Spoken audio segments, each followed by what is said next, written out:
Mwaminifu hutanitelekeza, Mungu mwaminifu unishikilia katika dhoruba na majaribu. Yeah, what's up people?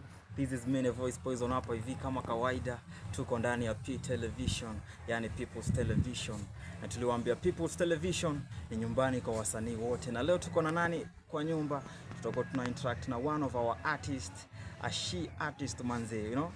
Na tumekuwa na maboys wengi sana pale kwa industry, and around this na waletea a girl ambaye yako kwa industry ya muziki, na tutakuwa na yeye and then tusikie one of her song. Tutakuwa tuna interact na yeye 1 2 3. So zenyaje? Uko best? Niko best. So tunakuita nani kwanza before tuanze? Biki Key. Biki Key, sio? Yeah. Okay.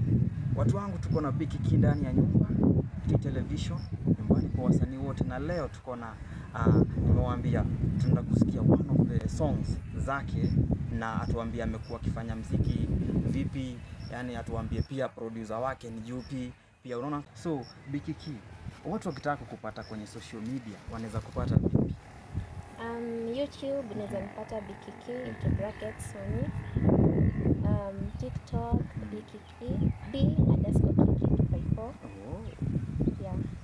So tutakuwa tunasikia one of the project ya Biki Key, and then guys tuingie pale YouTube venye amesema, twende tumsubscribe, twende tu view, na kisha tushare hiyo song manzi, ndio iweze kufika. Alafu